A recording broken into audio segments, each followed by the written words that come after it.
At the age of 15 and a half, I joined the National Defense Academy, a second-generation Army officer who grew up with a passion for the uniform.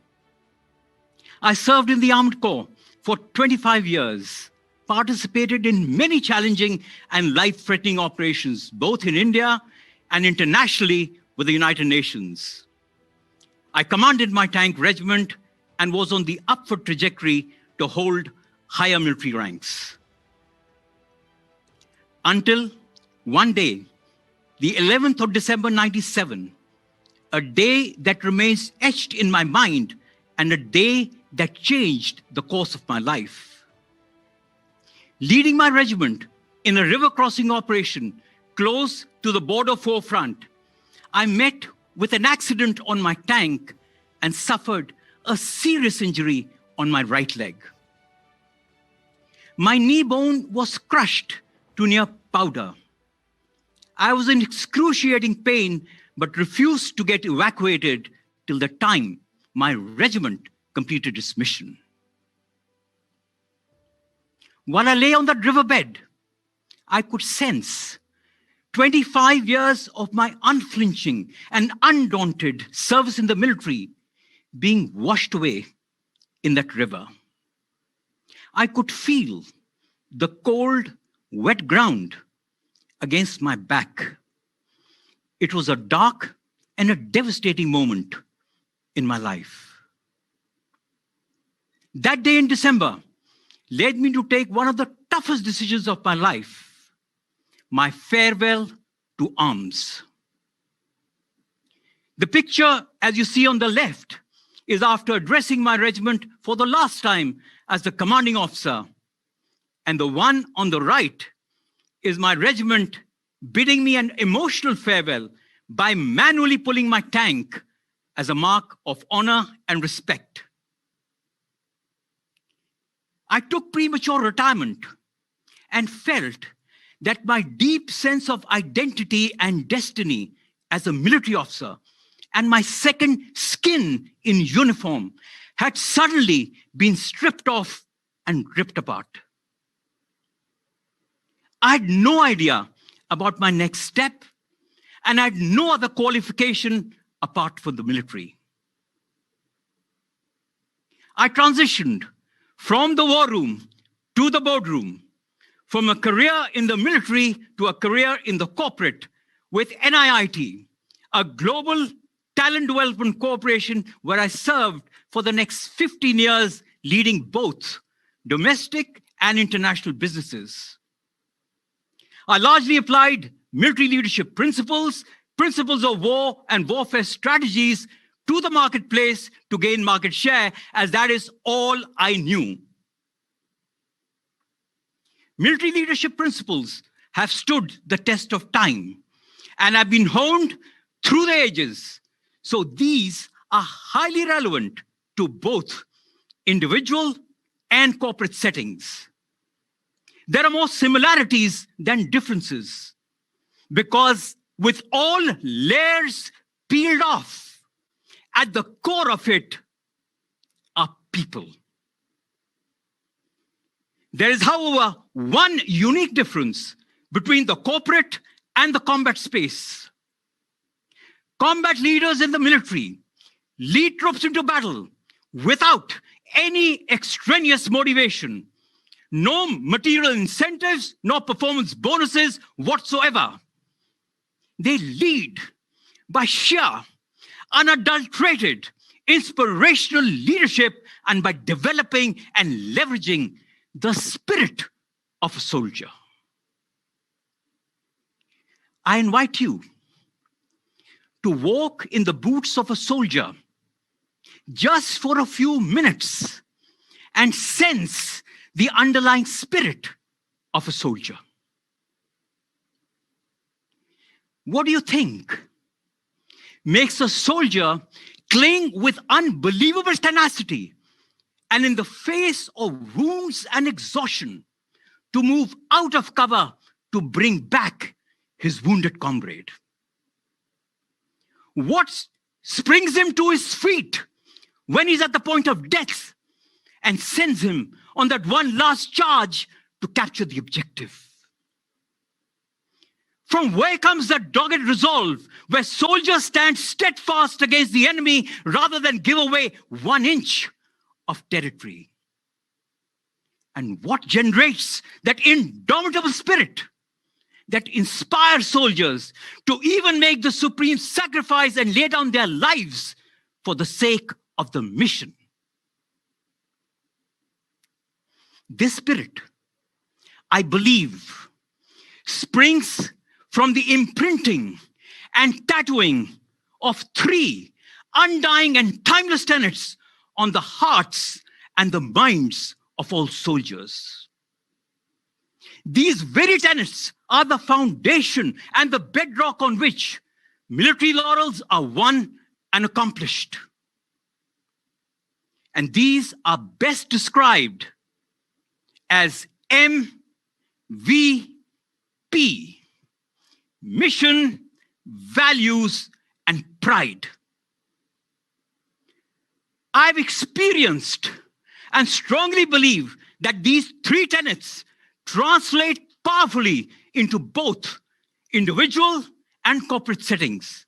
So let's take a close look at each of these. First, mission. Mission is why we exist. In the military, we go through rigorous training in the academies, which transforms officers into mission-oriented, physically, mentally, and emotionally robust and resilient leaders. The famous Chetwood motto has been immortalized and carved in stone and has been ingrained right from the onset of our military career. It's the credo of the Indian Army. The safety, honor, and welfare of your country comes first, always and every time. The honor, welfare, and comfort of the men you command comes next. And your own ease, comfort, and safety comes last, always and every time. The mission is critical for the Indian Army, Indian Navy, and Indian Air Force. For instance, the Indian Air Force mission statement is people first, mission always. Clarity and precision of the mission statement gives direction and meaning as to why we exist. What's the purpose of our very existence and the criticality to accomplish the mission, whatever be the cost? I served in the Armored Corps. And when we engage in a tank battle, we switch our guns on the stabilizer system. And once we designate a target and aim the gun on the target, then despite the tank having to change course to adapt to changing conditions or maneuver to overcome obstacles and impediments, the tank gun remains laser locked on the target. And in this analogy, being laser locked on your mission, irrespective of any challenge whatsoever.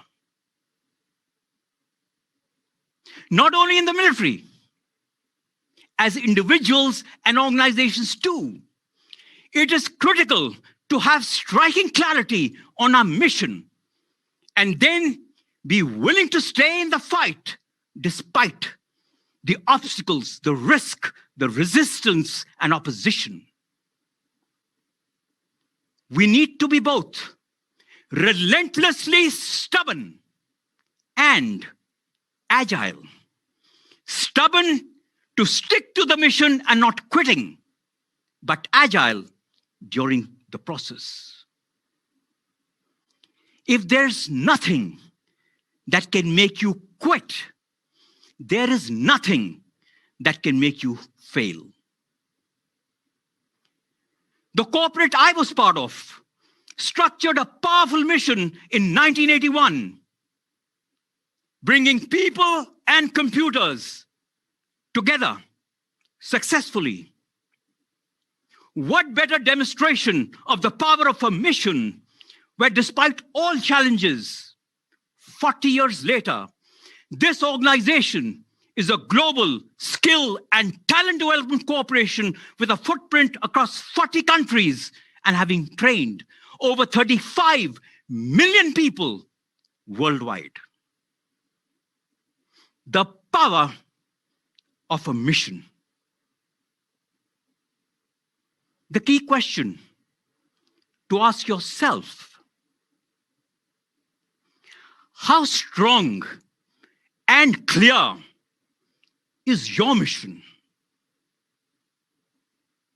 Because from your mission will flow your vision, your strategy, your goals and objectives.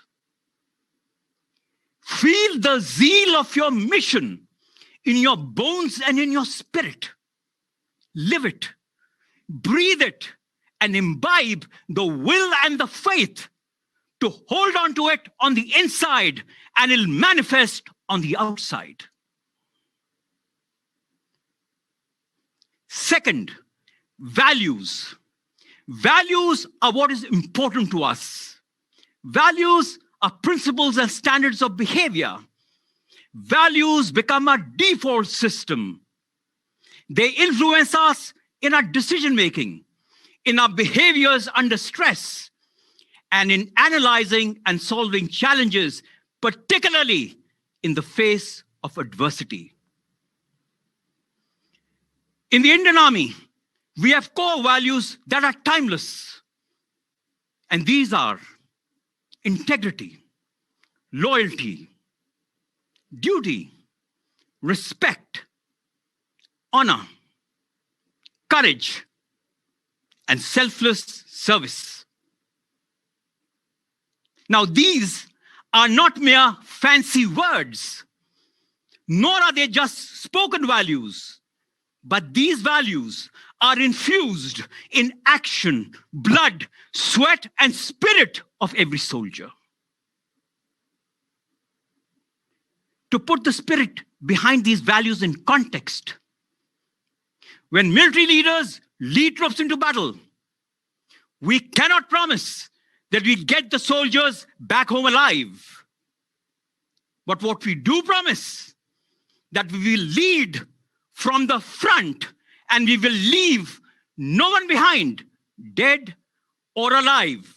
We will all come back home together. Soldiers are often asked the question, what made you risk your life for your comrade?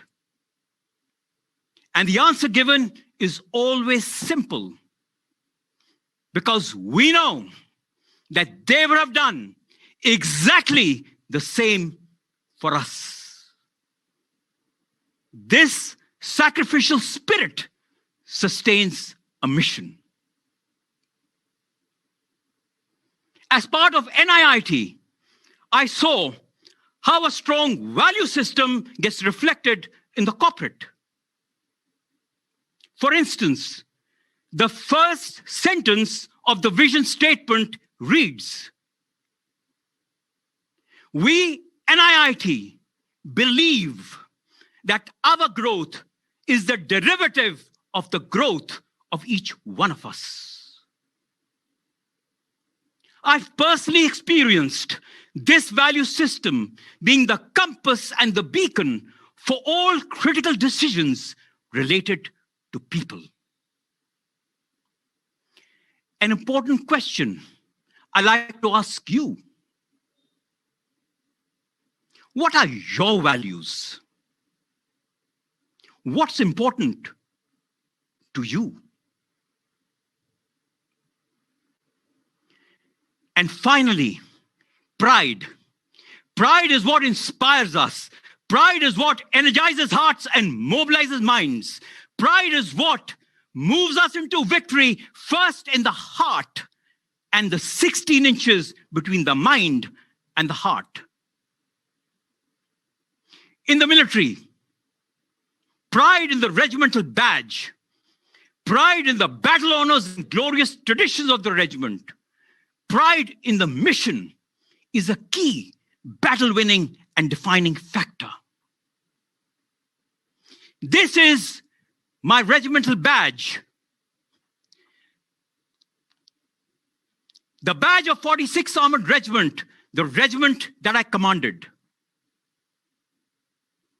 We wear this badge on our headgear, which is the unifying symbol of pride, respect, and honor. These are symbols and emblems of inspiration and intense pride in the regiment, to the extent soldiers rally around and are willing to lay down their lives for accomplishment of the mission and protection of the pride, glory, and reputation of the regiment. It is not pride that borders on arrogance, but it is pride that espouses respect and honor. A question I like to ask you. How strong is your pride for your organization or institution? How strong is your pride in who you are and in what you stand for, in your self-esteem and self-image? Because we can never outperform our self-image.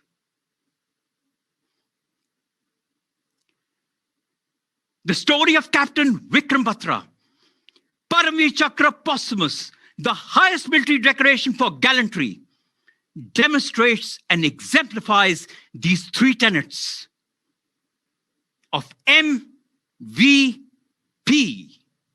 mission, values, and pride. In Operation Vijay in 1999, Captain Vikram Batra and his team were tasked to capture a strategic peak, a near impossible mission at a height of about 17,000 feet, a near vertical climb of 80 degrees and against all odds. But the words of Captain Vikram Batra still resound when he said, "Either I will come back after hoisting the tricolor, or I will come back wrapped in it, but I will come back for sure." Captain Vikram Batra and his team captured the objective. The team hoisted the Indian tricolor, though Captain Vikram Batra came back home wrapped in it. That was the grit, will, determination, and raw courage to accomplish the mission, whatever be the cost, even at the cost of making the supreme sacrifice. In the end, spirit always conquers the sword, said Napoleon. The hardware matters more than the hardware. Think of it. Captain Vikram Batra was just 24 years old, possibly the same age group as most students on this platform. It is unlikely, and I sincerely hope that none of you have to face a life and death situation. So live life out fully and boldly with a strong sense of MVP: mission, values, and pride. This will generate the passion and the compelling emotion which will propel you to be outrageously enthusiastic, to break through and overcome any challenge and be the truest and the fullest expression of yourself in this world. To wrap up, as individuals and organizations, if your mission is inspiring and clear, if your values are infused in your whole being, and if your pride is ingrained in everything you do, your spirit will be invincible, and not even death can stop you. Jai Hind!